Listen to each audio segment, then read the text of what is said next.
솔로몬이 예루살렘 모리아 산에 여호와의 전 건축하기를 시작하니 그곳은 전에 여호와께서 그의 아버지 다윗에게 나타나신 곳이요 여부스 사람 오르난의 타작마당에 다윗이 정한 곳이라.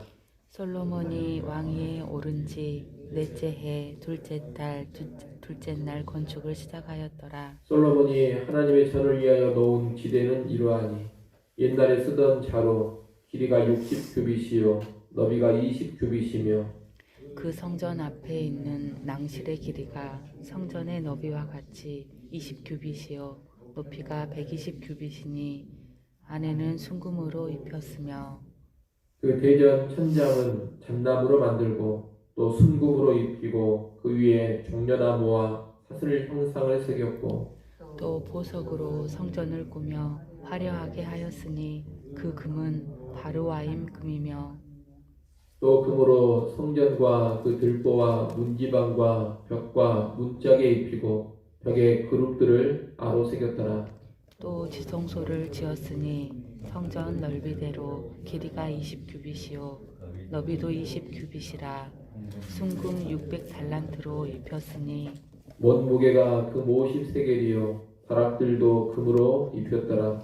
지성소 안에 두 그룹의 형상을 새겨 만들어 금으로 입혔으니 두 그룹의 날개 길이가 모두 20규빗이라 왼쪽 그룹의 한 날개는 5규빗이니 성전 벽에 닿았고 그 다른 날개도 5규빗이니 오른쪽 그룹의 날개에 닿았으며 오른쪽 그룹의 한 날개도 5규빗이니 성전 벽에 닿았고 그 다른 날개도 5규빗이니 왼쪽 그룹의 날개에 닿았으며 이 두 그룹이 편 날개가 모두 20규빗이라 그 얼굴을 내전으로 향하여 서 있으며 청색 자색 홍색 실과 고운 배로 휘장문을 짓고 그 위에 그룹의 형상을 수놓았더라.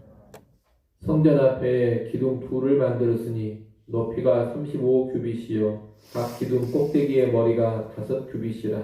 성소같이 사슬을 만들어 그 기둥 머리에 두르고 석류 100개를 만들어 사슬에 닿았으며 같이 봅니다. 그 두 기둥을 성전 앞에 세웠으니 왼쪽에 하나요 오른쪽에 하나라. 오른쪽 것은 야긴이라 부르고 왼쪽 것은 보아스라 불렀더라. 아멘.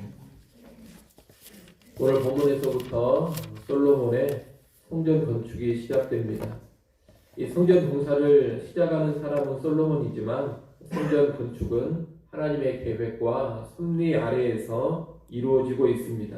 그리고 솔로몬의 아버지 다윗과도 밀접하게 연결되어 있습니다. 이것은 성전이 세워지는 장소에도 잘 드러나 있습니다.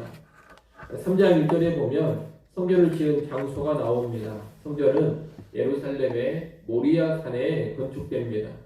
예루살렘은 다윗이 정복해서 왕도로 삼은 곳이며 하나님께서 자신의 이름을 둘 장소로 선택하신 곳입니다.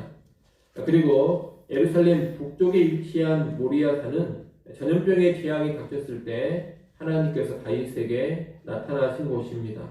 다윗 당시 다윗의 교만한 인구 조사에 대한 징벌로 전염병이 퍼져서 이스라엘 백성 7만 명이 죽었습니다. 하나님께서 그 심판을 그치리 하시면서 다윗에게 여부스 사람 오르난의 타작마당에 제단을 쌓아서 번제를 드리라고 명하셨습니다. 이에 다윗이 그곳을 자신의 돈으로 매입해서 번제를 드렸습니다. 그런데 그곳이 성전터가 된 것입니다. 좀 더 거슬러 올라간다면 성전터인 모리아산은 아브라함이 독자 이삭을 제물로 바친 곳입니다. 그곳에서 독자 이삭 대신 하나님의 예비하신 순양이 제물로 바쳐졌습니다. 이런 역사적 배경을 가진 성전터는 성전이 어떤 곳인지를 잘 보여줍니다.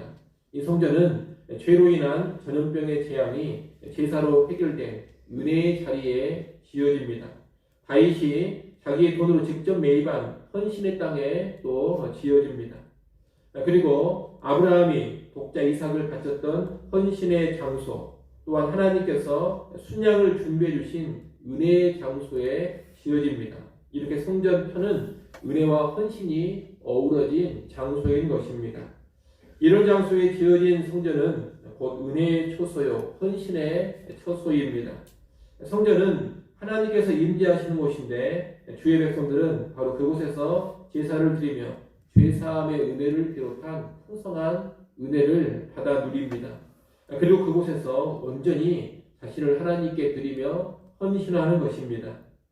신약시대로 오게 되면 예수 믿는 사람들, 곧 교회가 성전인데 이 교회 역시 은혜를 누린 사람들이요 동시에 헌신하는 사람들입니다. 하나님은 자기의 독생자를 죄사함을 위한 희생제물로 내어주셨습니다. 교회는 그리스도의 희생으로 완전한 죄사함의 은혜를 누립니다. 그리고 그 죄사함의 은혜에 감사하면서 자신을 온전히 드리며 헌신하는 것입니다. 신약시대의 성전인 교회도 은혜와 헌신이 어우러진 공동체인 것입니다.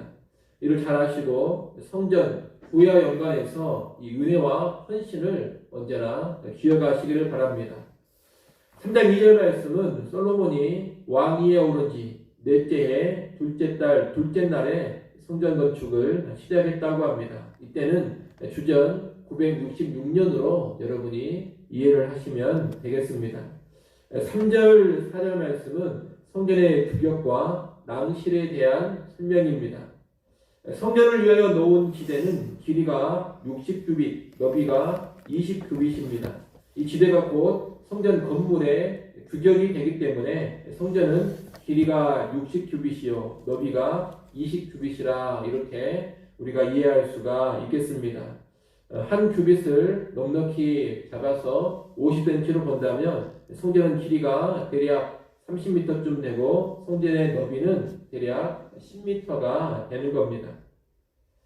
이 성전 앞에는 낭실이라는 공간이 있습니다. 낭실이란 성전으로 들어가는 입구의 현관 부분이라고 할 수 있습니다. 이 낭실은 다른 곳을 보면 주랑 또는 복도로도 번역이 됩니다. 이 낭실을 거쳐서 성전 건물로 들어가는 겁니다. 4절 말씀에 보면 낭실의 길이는 20규빗이고 높이는 120규빗이라고 합니다. 열왕기상 6장 3절을 참조하면 낭실의 너비도 알 수가 있는데 낭실의 너비는 10규빗입니다. 가로 10m, 세로 5m, 높이 60m의 구조로 낭실이 만들어진 것입니다. 그리고 이 낭실의 내부는 순금으로 다 입혔습니다. 5절부터 7절까지는 성소에 대한 설명입니다. 5절 말씀에 보면 대전이라는 말이 나오는데 이 대전은 성소와 지성소로 이루어진 성전 건물에서 성소를 가리키는 표현입니다. 대전, 곧 이 성소의 천장은 잣나무로 만들고 순금으로 입힌 후에 종려나무와 사슬 형상을 새겼습니다. 성소는 각종 보석으로 화려하게 꾸몄고 모든 부분을 금으로 입혔습니다. 그리고 성소의 벽에는 그룹들, 천사들을 새겼습니다. 8절부터 14절까지 말씀은 성전 건물 가운데 지성소에 대한 설명입니다. 8절 상반절에 보면 지성소는 길이와 너비가 모두 20규빗입니다. 열왕기상 6장 20절을 참조하면 이 지성소는 높이도 20규빗입니다. 그래서 지성소는 길이와 너비와 높이가 모두 동일하게 20규빗, 약 10m인 정육면체 구조입니다. 이 지성소는 순금 600달란트, 오늘날의 무게 기준으로 환산을 해본다면 대략 200톤의 금으로 입혀졌는데 못과 다락까지 다 금으로 입혔습니다. 다락은 지성소의 위나 아래에 위치한 공간이거나 아니면 성소와 지성소를 둘러싼 다락방들을 가리키는 것으로 보입니다. 그런데 이 다락까지 다 금으로 입혔다는 겁니다. 10절부터 13절까지 말씀은 지성소 안에 있는 두 그룹, 다시 말하면 두 천사의 조각상에 관한 설명입니다. 이 두 그룹은 법궤 위에 있는 두 그룹과는 다른 것입니다. 지성소 중앙에 세운 아주 큰 조각상입니다. 이 두 그룹은 각각 높이가 10규빗이고 날개 하나의 길이가 5규빗으로 그룹 하나가 두 날개를 펴면 날개 길이가 10규빗이 됩니다. 두 그룹은 모두 두 날개를 편 채 얼굴을 지성소 안쪽으로 향하고 있습니다. 이 두 그룹은 감람나무로 만들고 금으로 입혔습니다. 지성소의 마지막 설명은 14절의 휘장입니다. 열왕기상 6장 31절부터 35절까지 말씀을 참조하면 솔로몬 성전에서는 성소와 지성소 사이에 감람나무로 만들어 금으로 입힌 두 개의 문짝이 있습니다. 휘장은 이 두 문짝과 함께 성소와 지성소 사이를 막아 구분하는 역할을 합니다. 이 휘장은 청색, 자색, 홍색 실과 고운 배실로 만들었고 그룹들의 모양을 수놓았습니다. 마지막 부분인 15절부터 17절은 성전 앞에 세워진 두 기둥에 대한 설명입니다. 이 기둥들은 노수로 만들어졌는데 15절 말씀에 보면 높이가 35규빗이라고 합니다. 그런데 열왕기상 7장 15절 말씀이나 예레미야 52장 21절 말씀을 보면 이 기둥의 높이가 18규빗으로 나와 있습니다.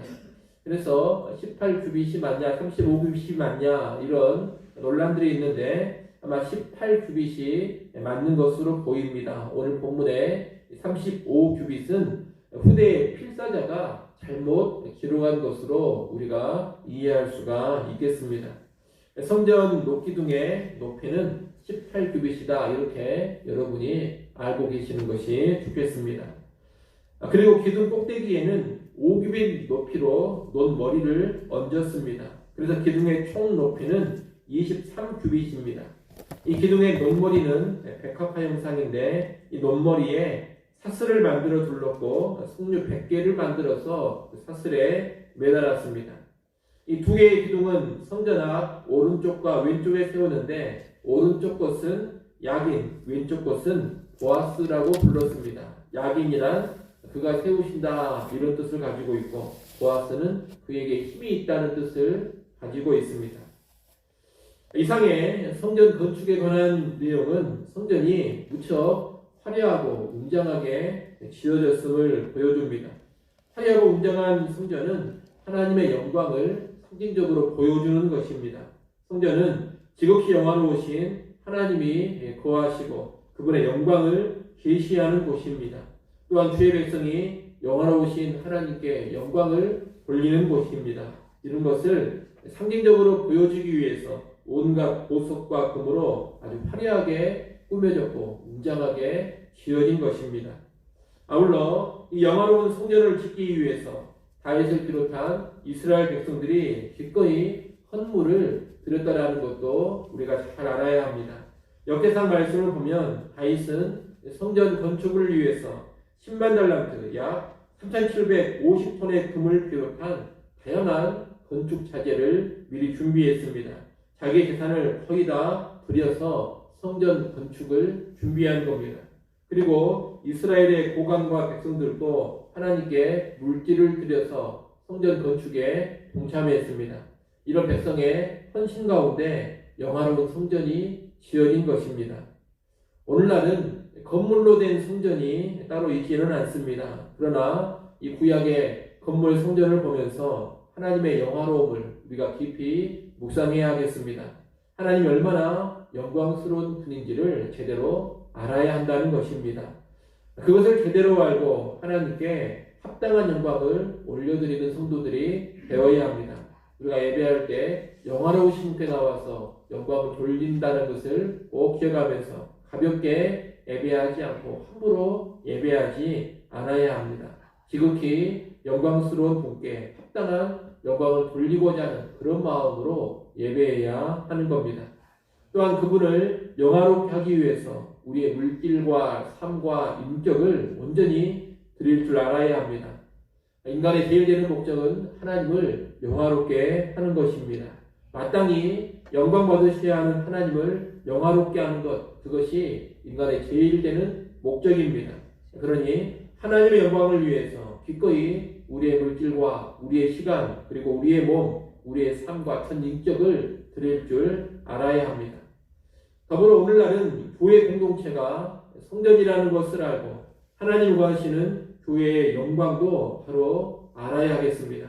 하나님이 거하시기 때문에 영화로우신 분이 거해 주시니 교회가 영광스러운 것입니다. 자, 본질상 영광스러운 교회인데 본질상 영광스러운 교회가 실제적으로도 또한 구체적으로도 영광스럽게 드러나도록 우리가 힘써야 할 필요가 있습니다. 솔로몬이 성전을 영화롭게 지었던 것처럼 우리도 오늘날의 성전인 교회 우리들 자신을 영광스럽게 세워가야 합니다. 이를 위해서 순종과 거룩으로 살아갈 수 있어야 할 것입니다. 말씀에 대한 우리의 순종과 거룩한 삶을 통하여서 교회가 실제적으로도 영광스러워지는 것이고 교회의 영광스러움을 통하여서 하나님이 또한 세상 가운데 영광을 받으시는 겁니다. 이를 잘 기억하시고 수치스러운 교회가 아니라 영광스러운 교회로 우리 자신을 드러내시고 이를 통해 결국 하나님을 영화롭게 하는 우리 모두가 될 수 있기를 간절히 축원합니다. 기도하겠습니다.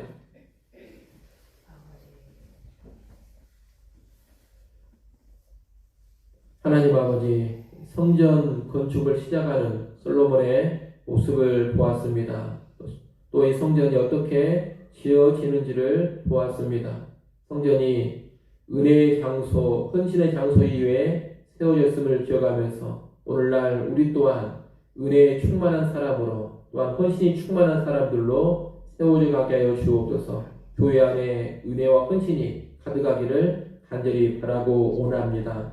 또한 이 성전이 아주 화려하게 영광스럽게 지어졌음을 알고 우리가 오늘날 성전인 교회를 영광스럽게 세워가게 하여 주옵소서. 우리의 삶을 통하여서 하나님께 영광 돌리게 하시고 우리의 삶을 통하여서 세상 가운데 주의 이름이 높아지게 하여 주옵소서.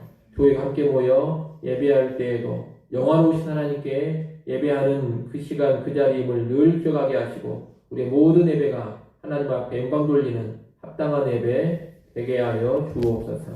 이 시간도 우리를 불러주시고 기도할 수 있게 해주셔서 감사합니다. 겸손하게 하나님 앞에 엎드립니다. 겸손히 엎드리는 주의 백성들을 기억하시고 주목하시며 은혜 내려 주시옵소서. 우리의 가정과 자녀들 기억하여 주시고 몸된 교회를 기억하시며 나라와 민족을 기억하여 주시옵소서. 하늘의 문을 여시고 놀라운 은혜를 내려주시기를 간절히 소원합니다. 오늘 하루 살아갈 때에도 살아계신 하나님과 긴밀하게 동행하게 하시고 주 영광 위에 힘있게 살아가게 하여 주옵소서. 예수님의 이름으로 기도드리옵나이다. 아멘.